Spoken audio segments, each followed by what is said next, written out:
Are you constantly drained, overwhelmed, or just not yourself lately? If you're an empath, introvert, or highly sensitive entrepreneur, you may be unknowingly absorbing energies that don't belong to you, and it's sabotaging your well being and your business. In this powerful episode, Master Psychic and Energy Healer Lisa Campion shares practical soul aligned ways to clear your energy, set healthy boundaries, and stay grounded, even in the most challenging situations. Stay with us to the end because Lisa offers simple daily practices and a free gift, a full program that can help you protect your energy and thrive. Welcome to Break Free from the Burnout. This is for you if you're a purpose driven entrepreneur who's ready to make a real difference in the world. Despite doing all the right strategies and tactics, something hidden is slowing your success.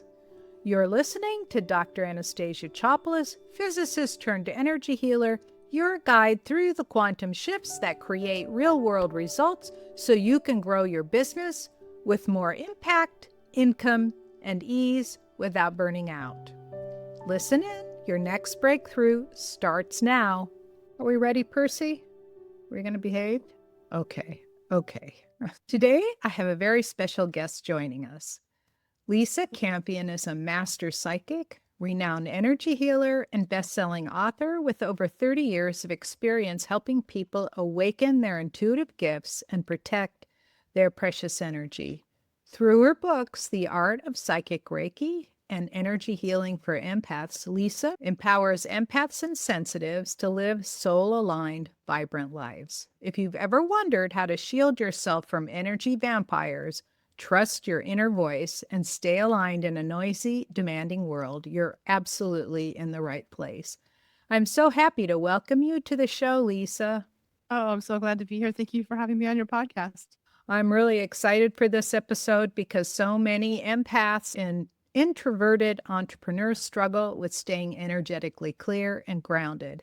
How can someone recognize when they're carrying energies that aren't theirs, and what can they do to shift back into alignment?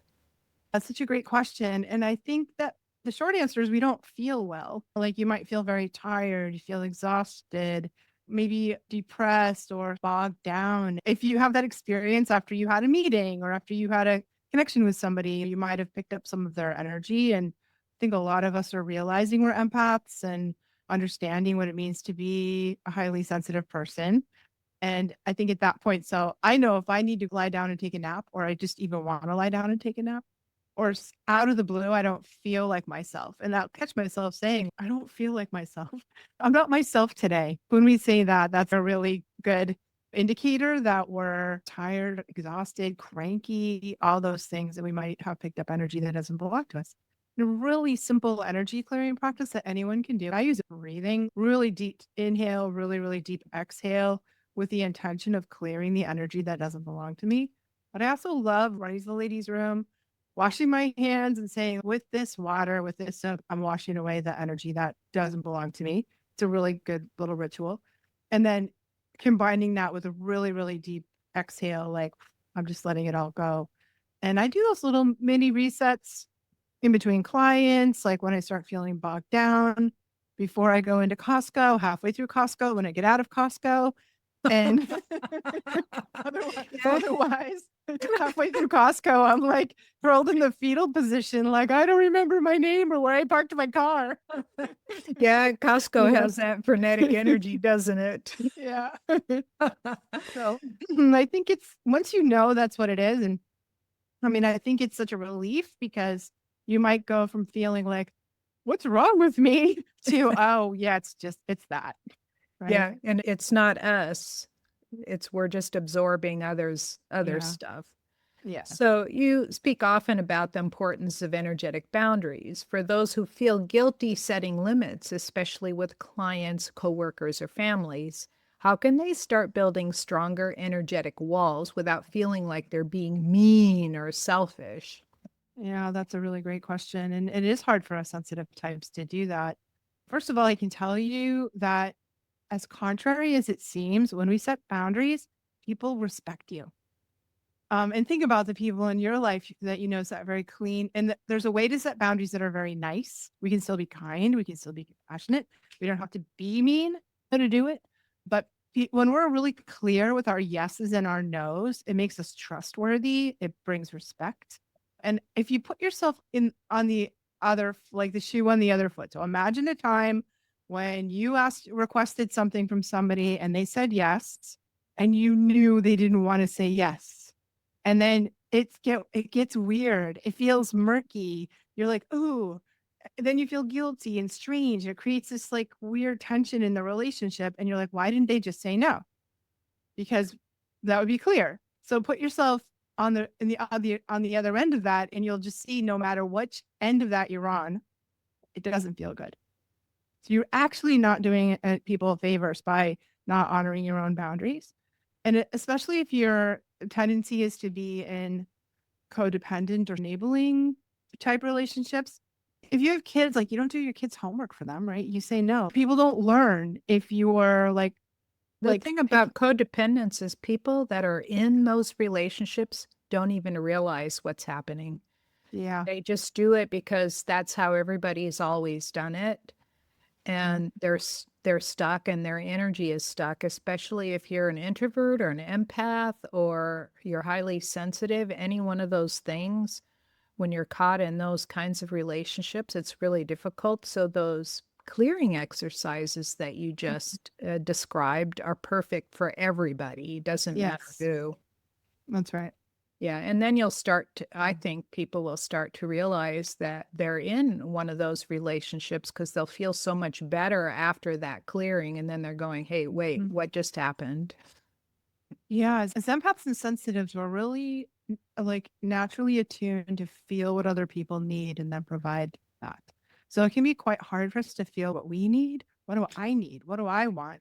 That's hard. And for me, I have to get in a room by myself and do that energy clearing and just kind of cut cords, cut energetic ties with the person who's asking me for something and just be like, yeah, well, I need a minute alone to really feel what I want and need. So I've really learned to not say yes in the moment. I always say, okay, I'll get back to you in 24 hours. Or I'll get back to you tomorrow. I'll get back to you on Friday, whatever it is. Because if I know if I say yes in the moment, it's not really a real yes most of the time. Yeah, that's really, really powerful advice for everybody to think about it if especially if they end up feeling overwhelmed a lot Yeah. by all the stuff that they're being that people are asking of them. When they feel that overwhelmed all the time, then just saying, "Let me think about it," is the Yeah. best. Yeah, thank you for that. Yeah. And I think we really need a lot of really nice ways to say no. you know? So, no, thank you. And, oh, I'd so love to help you with that. But right now, my calendar's just so overbooked. I just don't have a bandwidth for that. Yeah, I use There's that way, one a lot. yeah, right. And it's true. And the person on the receiving end of that is like, oh, she's so nice and she can't do it. So I love what my grandmother taught me. No, thank you is a very solid answer.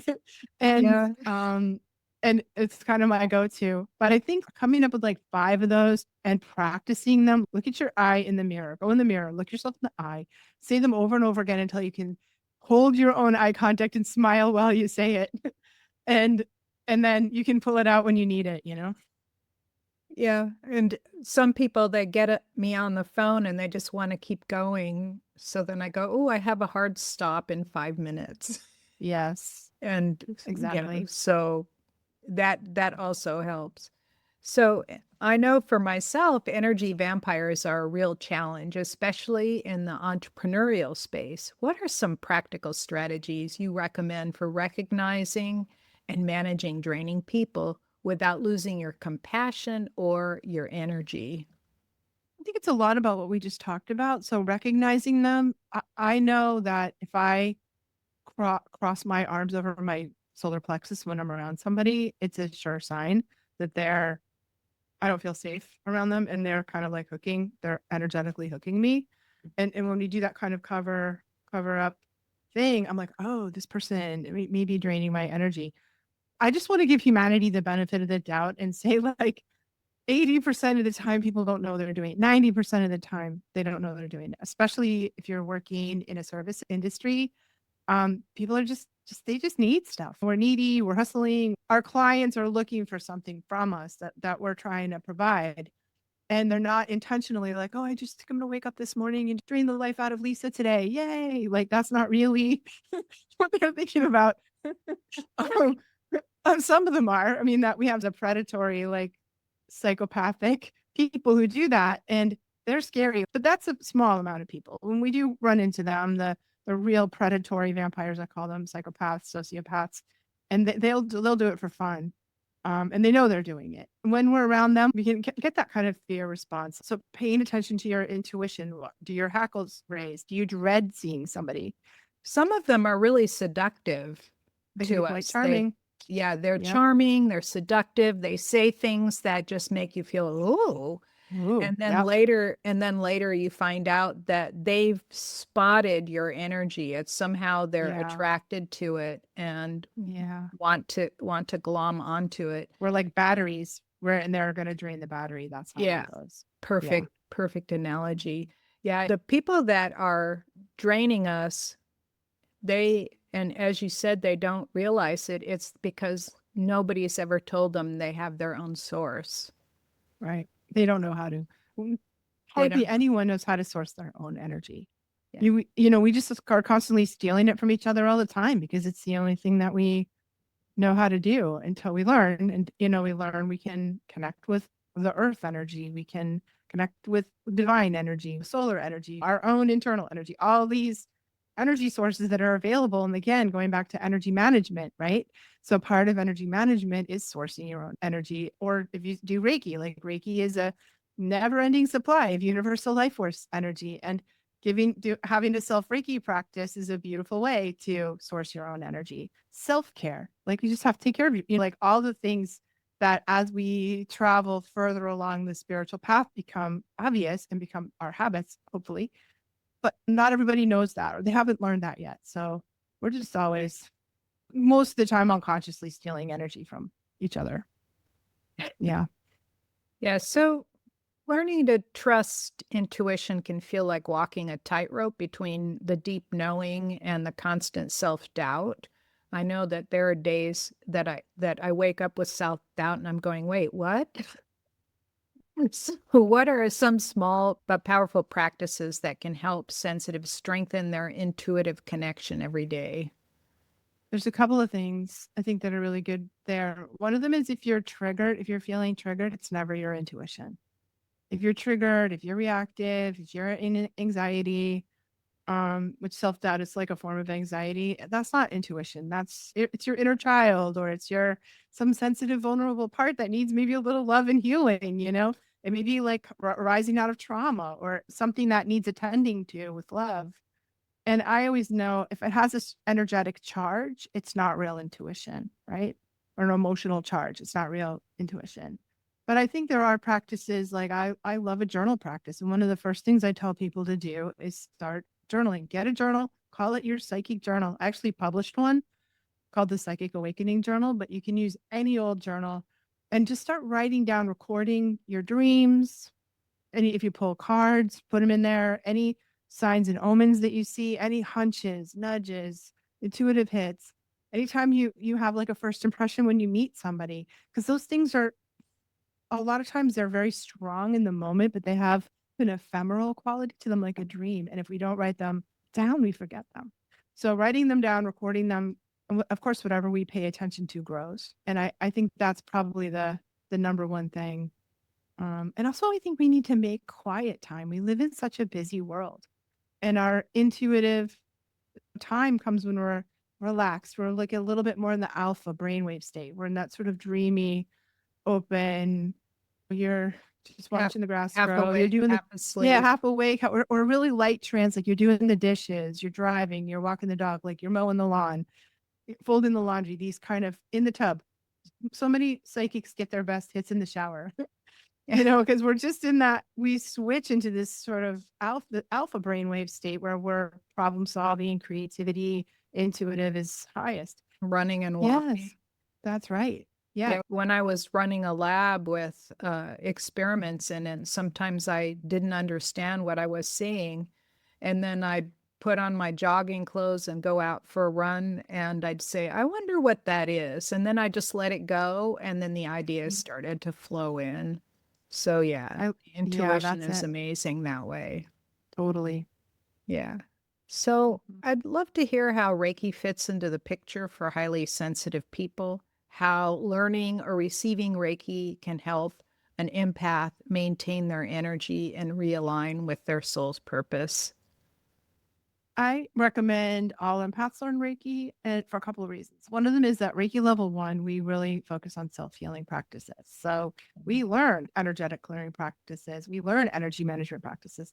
We give ourselves Reiki to help deplete it, or because empaths often are tired. We lose energy really quickly. We have leaky energy fields and we drain out our energy quickly. It's something you can do, anyone can do. It's so easy to learn. It's such a beautiful practice. And that self Reiki practice can just start to fluff up your energy field and increase your vitality. So I just think for those things, it's super powerful. And then, of course, receiving Reiki, it's a healing, so deeply healing. So we let go of traumas. We bring our we have nervous system regulation. We regulate our nervous system. We go into that relaxation response. We clear out feelings. And that when I first started receiving Reiki, I would just get on the table and cry. I would just, and I don't know why. I'd be like, I don't even know why I'm crying, you know. And the healer was like, "That's great, just let it out," you know. And um, and then I did a lot of like emotional purging and clearing out all these stuck emotions that had just been stuck in my body and stuck in my system for so long. As empaths, we definitely need to be in a deep energetic flow. We need to have energy flowing through us. We need to have a daily practice for processing our own emotions. So whether that's journaling or tapping, I love tapping, or self Reiki or something where kind of on the daily clean, like you brush your teeth, you wash your hair, you clean out your emotions. Like it's like that level of need we have. So they don't stack up and pile up. Yeah, I call it And then energy hygiene. yeah, Yeah. exactly. And emotional hygiene and nervous system hygiene, like all those things are the baseline level that we need, especially all humans do, but especially as sensitives, we need that because we'll just get all jammed up if we don't have that flow through us all the time. Yeah, exactly. So many introverts feel that visibility, like putting their work out there, leaves them feeling energetically exposed. How can they shield and ground themselves, maybe what you call psychic self defense, while still showing up authentically and powerfully in the world? I feel I've really, really, really had to learn that myself as my own books sell more, my business increases. I'm like, I just was at a conference speaking in front of a couple of hundred people and I was practicing like, oh my God, I really have to do this. And every time I have a level up in my business, I have to level up my capacity to do that. When I first published my book, I was like, people are going to be mean to me on Facebook or whatever. And of course they were, but sometimes that fear that we can't do that prevents us from doing those things. Where really there's skills we can learn. And I loved the idea of psychic self-defense because in my early days I was a martial artist. And I studied martial arts because I didn't want to be afraid. I love to travel. I didn't want to be in the world and be afraid. Right. So I got a black belt. And I think it's the same thing energetically. Like as we ground, as we clear, as we learn that when people have opinions about us or what we do, it's all projection. It's almost never about who we really are. It's almost always about that person and whatever's going on inside of them. We can Yes. stop taking it so personally. And I do cord cutting. So I cut cords. Like after that conference where I spoke in front of a couple hundred people, I went backstage and I grounded, I cleared, I cut cords, energetic cords with everybody that was connecting with my energy. I pulled my energy field in a little tighter. I went and walked outside in nature and kind of breathe and let it all go, hugged a tree and let it all go. And as we do those things, we can show up in the world. As we have confidence in ourselves to be able to handle that, I think we can expand. And if we don't, it's really hard to. We'll hold back, we'll sabotage, we'll hold back our business. Yeah, As even before I had a business, I gave 3,000 lectures and talks, and some wow. with 1,000 people in the room. Wow. But I had an assignment to talk about science, right? It wasn't about me, but talking about ourselves and what we do, that's such a different thing because they can accept or not accept the science, but Yeah. accepting what we do and how we do it, that's really different. It's So really it different. it takes practice. So I'm just saying that for people that are out there thinking, well, I know how to speak in front of people. But even if you know how, Yeah, it's a whole different kettle of fish. You're totally right. And I think the fear of being rejected for our core soul essence is very strong. It's one thing if you're like you said, you're talking about science, but if you're really going into your deep core essence, like your deepest souls, who you are, and sharing that with the world, and then you get rejected, it's like, ooh, it's really, you yeah, know, it's how like getting a so much. divorce. That person has rejected your deepest self, and that's Yes. also very painful. And it's usually not personal. It's almost never about who you are. It's almost not, I used to not want to read my book reviews and because sometimes they're harsh. Oh my God, they're so mean over there in Goodreads. I'm just saying, wow. And one day I was reading one of those and I just had this flash of insight. I was like, this woman who's writing this really wants to write her own book. And for whatever reason, she hasn't done that yet. And it's really hard to write a book. And I was like, "Oh, she wants to write her own book." But I just read them now and I'm like, "Well, go write your own gosh dang book. Write your own book." That's how I think of them. Or this person really wants to write their own book. And I just stopped taking it personally, even when it's mean. Yeah, well, a lot of the mean comments that I've gotten on my books are not even accurate. Like they'll say that wasn't in there and that wasn't in there, and I'm going, page 57. Right. Or It's my right there. favorite, the people who give you a terrible review and they're like, "I didn't even read this book." I didn't like the book cover. So, paranormal or unexplained experiences can sometimes feel scary for sensitives. How can we understand these experiences through a spiritual lens and integrate them without fear? Yeah, I think we all, I can't say we all, but I sure did sort of grow up on a steady diet of horror movies and paranormal TV. And especially as a psychic, because I really started my life working as a psychic. I'm like, things don't end well for the poor psychic in the horror movie. It's not going to go well. And I think we have that. It's a demon. It's like a horrible evil ghost that's trying to kill you. It's a myth. It's not really how it is. And for the most part, and I've had paranormal experiences my whole life, most of the time it's just people. People are people. And whether you're dead or you're alive, it's still a person. It's just a different form of a person. So for me, I was never really afraid of those things. I think letting go of the myth around the evil dead, we got to let go of that. And I think also understanding your boundaries. I think people have a little bit of a, it's all fun and games until it gets real.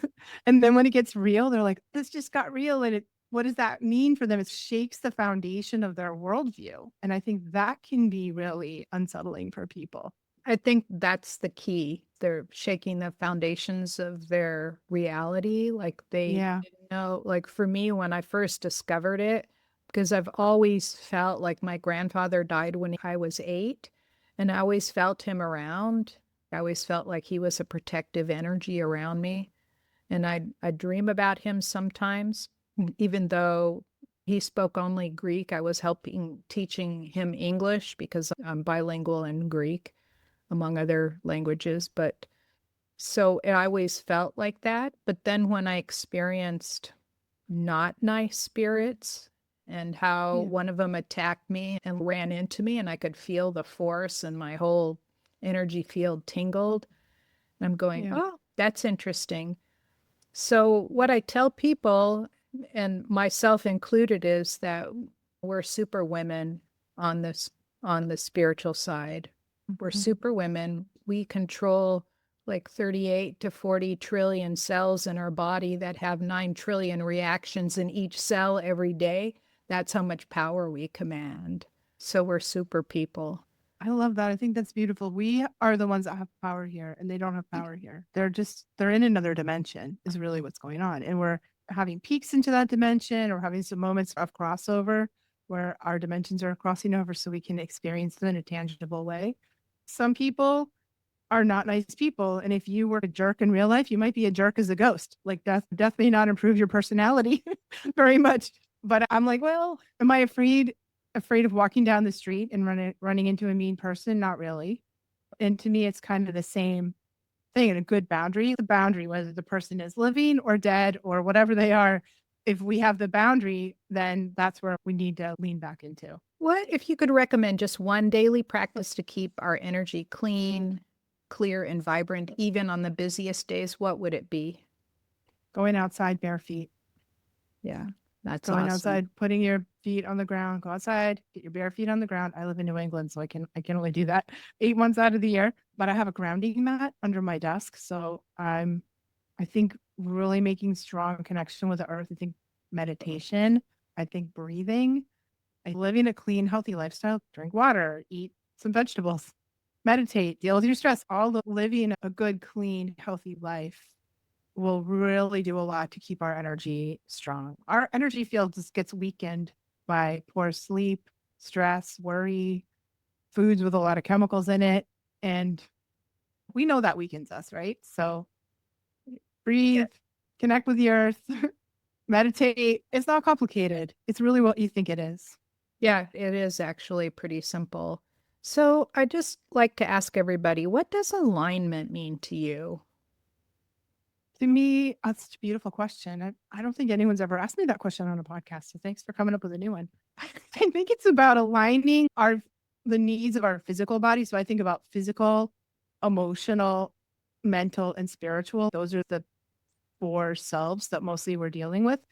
And being in alignment is like you're treating your body with love and care, giving it what you need. You're paying attention to your emotions. You're not stuffing them. You're honoring them. You're feeling your feelings and you're feeling them in your body. Your thoughts are in alignment too. So you're working on clearing your thoughts, noticing when you have negative thinking, deciding whether or not you want to believe that thought, and then aligning with your spiritual self. Like when all those parts of ourselves are on the same page, we're in alignment. And when we have an inner conflict, which we often do because we're humans, sitting down with those four cast of characters and be like, okay, how can we negotiate? How can we come to an agreement that the whole system is getting basically what it needs, right? And I think that's really what it is, for being your true self. Yes. Like showing up in your true self, not with your mask on, being who you think people want you to be, but being authentically you. So you have a free gift for people that are listening. Could you describe Yes. it? And I the think, link will be in the show notes for people that are curious. yeah, I think the good one for this group would be I have a 4 video series on managing your energy if you're an empath. And we just go into all the things we've been talking about. It has the practices we talked about, the ground, clear, protect practices, how to spot an energy vampire, how to handle your emotions on the daily. I think it'd be beautiful for your people to have that. Thank you. Thank you. Thank you so much, Lisa, for being on. This has been such an enlightening and empowering conversation. And I'm so pleased that you were able to come on and share your deep wisdom and your heart today. Oh, thank you. It was fun hanging out with you and Percy today. Thank you so much for having me on the show. You're most welcome. Thank you for listening to Break Free from the Burnout. You'll find resources and show notes, like Lisa's free program on energy management for empaths, on our website at breakfreefromtheburnout.com. Until next time, I'm Dr. Anastasia Chopelas, sending you golden healing light and success vibes on your journey to becoming an entrepreneur who is aligned, confident, and prosperous. Your gifts are so needed in this world.